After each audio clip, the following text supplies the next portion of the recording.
ಎಲ್ರಿಗೂ ನಮಸ್ಕಾರ. ಯೂನಿವರ್ಸಲ್ ಚಾನೆಲ್ಗೆ ನಿಮ್ಮೆಲ್ರಿಗೂ ಸ್ವಾಗತ. 22 ವರ್ಷಗಳ ನಂತರ ಮತ್ತೆ ಕಲಸಿಪಾಳ್ಯ ರಿಲೀಸ್ ಆಗಿದೆ. ಅವತ್ತಿಗೆ ಹೇಗೆ ದರ್ಶನ್ ರವರಿಗೆ ಕ್ರೇಜ್ ಇತ್ತು, ಇವತ್ತಿಗೂ ಕೂಡ ಅದೇ ಕ್ರೇಜ್ ಇದೆ ಅಂತ ಮತ್ತೆ ಪ್ರೂವ್ ಮಾಡಿದ್ದಾರೆ ದರ್ಶನ್ ರವರ ಅಭಿಮಾನಿಗಳು. 11 ಜೂನ್ 2024 ರೇಣುಕಾಸ್ವಾಮಿ ಪ್ರಕರಣದಲ್ಲಿ ದರ್ಶನ್ ರವರು ಜೈಲಿಗೆ ಹೋಗ್ತಾರೆ.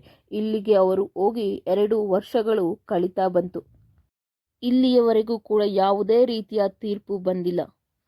ಅವರು ಜೈಲಿನಲ್ಲಿ ಇದ್ದರೂ ಕೂಡ ಅವರ ಕ್ರೇಜ್ ಅಂತೂ ಸ್ವಲ್ಪ ಕೂಡ ಕಡಿಮೆಯಾಗಿಲ್ಲ. ಅವರ ಅಭಿಮಾನಿಗಳು ಅವರು ಎಲ್ಲೇ ಇದ್ದರೂ ಕೂಡ ಅವರನ್ನು ಬಿಟ್ಟು ಕೊಡುವುದಿಲ್ಲ ಅನ್ನೋದಕ್ಕೆ ಈ 2 ದಿನದ ಹಿಂದೆ ರಿಲೀಸ್ ಆಗಿರೋ ಕಲಸಿಪಾಳ್ಯ ಸಿನಿಮಾವೇ ಸಾಕ್ಷಿ. 2 ವರ್ಷದಲ್ಲಿ ತುಂಬ ಹೀರೋಗಳ ಸಿನಿಮಾಗಳು ಬಂದವು, ಸ್ವಲ್ಪ ಫ್ಲಾಪ್ ಆದವು, ಇನ್ನೂ ಸ್ವಲ್ಪ ಹಿಟ್ ಕೂಡ ಆಗಿದ್ದಾವೆ. ಎಲ್ಲ ಹೀರೋಗಳ ಚಿತ್ರ ಬರ್ತಿದ್ದಂತೆ ದರ್ಶನ್ ಅಭಿಮಾನಿಗಳಿಗೂ ಒಂದು ಆಸೆ ಇರುತ್ತೆ, ನಮ್ಮ ಬಾಸ್ ಕೂಡ ಹೊರಗಡೆ ಇದ್ದಿದ್ದರೆ ಅವರ ಸಿನಿಮಾವನ್ನು ನಾವು ಕೂಡ ನೋಡಬಹುದಿತ್ತು ಎಂದು. ಆದರೆ ಅವರು ಇಲ್ಲಿಲ್ಲ. ಅದಕ್ಕಾಗಿಯೇ 22 ವರ್ಷದ ಹಿಂದೆ ಸೂಪರ್ ಹಿಟ್ ಆಗಿದ್ದ ಕಲಸಿಪಾಳ್ಯ ಸಿನಿಮಾವನ್ನು ಡೈರೆಕ್ಟರ್ ಹಾಗೂ ಪ್ರೊಡ್ಯೂಸರ್ ಇಬ್ಬರೂ ಸೇರಿ ಮತ್ತೆ ಆ ಸಿನಿಮಾವನ್ನು ರಿಲೀಸ್ ಮಾಡಿದ್ದಾರೆ. ರಿಲೀಸ್ ಮಾಡಿರೋ ಕಲಸಿಪಾಳ್ಯದ ಮೊದಲ ದಿನದ ಕಲೆಕ್ಷನ್ ಕೇಳಿದರೆ ನಿಮಗೂ ಕೂಡ ಶಾಕ್ ಆಗುತ್ತೆ.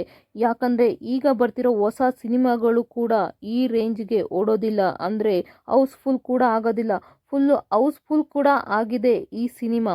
ಮೊದಲಿಗೆ ಇದು ಮೊದಲ ದಿನದ ಕಲೆಕ್ಷನ್ ಎಷ್ಟಾಗಿದೆ ಅಂದರೆ 25 ಲಕ್ಷ ಕಲೆಕ್ಷನ್ ಆಗಿದೆ. ಅದೇ ರೀತಿ 18,000 ಟಿಕೆಟ್ ಸೋಲ್ಡ್ ಔಟ್ ಆಗಿದೆ.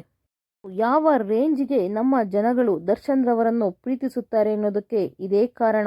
ಮನುಷ್ಯ ಸ್ವಲ್ಪ ಒರಟ ಅಷ್ಟೇ, ಮನಸ್ಸು ಸಿಕ್ಕಾಪಟ್ಟೆ ಮೃದು. ಯಾವುದೋ ಒಂದು ಕೆಟ್ಟಗಳಿಗೆ ತಪ್ಪು ಮಾಡಿದ್ದಾರೆ, ಈಗ ಒಳಗಡೆ ಇದ್ದಾರೆ, ಆದರೆ ಅವ್ರಿಗೂ ಒಂದು ಒಳ್ಳೆ ಟೈಮ್ ಬಂದೇ ಬರುತ್ತೆ. ನಾನು ದರ್ಶನ್ ರವರ ಫ್ಯಾನ್ಸನ್ನು ಯಾಕೆ ಇಷ್ಟು ಹೊಗಳುತ್ತಿದ್ದೇನೆ ಅಂದರೆ ಇದಕ್ಕೆ ಕಾರಣ ಕೂಡ ಇದೆ. ಈಗ ಕಲಸಿಪಾಳ್ಯ ಸಿನಿಮಾ ಬಂದು 22 ವರ್ಷ ಆಗಿದೆ. ಅದಲ್ಲದೆ ಟಿವಿಗಳಲ್ಲಿ ವಾರಕ್ಕೊಂದ್ಸಲ ಯಾವುದಾದ್ರೂ ಒಂದು ಚಾನಲ್ನಲ್ಲಿ ಬಂದೇ ಬರುತ್ತೆ. ಅದೇ ರೀತಿ ಯೂಟ್ಯೂಬ್ನಲ್ಲಿ ಯಾವಾಗ ಬೇಕಾದರೂ ನೋಡ್ಬೋದು. ಇಷ್ಟೆಲ್ಲ ಆಪ್ಷನ್ ಇದ್ದರೂ ಕೂಡ ದರ್ಶನ್ ರವರ ಅಭಿಮಾನಿಗಳು ಥಿಯೇಟರ್ಗೆ ಬಂದು ದುಡ್ಡು ಕೊಟ್ಟು ನೋಡ್ತಾರೆ ಅಂದರೆ ನಿಜವಾಗಿಯೂ ಅವರ ಕ್ರೇಜ್ಗೆ ಹ್ಯಾಟ್ಸ್ ಆಫ್ ಅಂತಲೇ ಹೇಳ್ಬೋದು.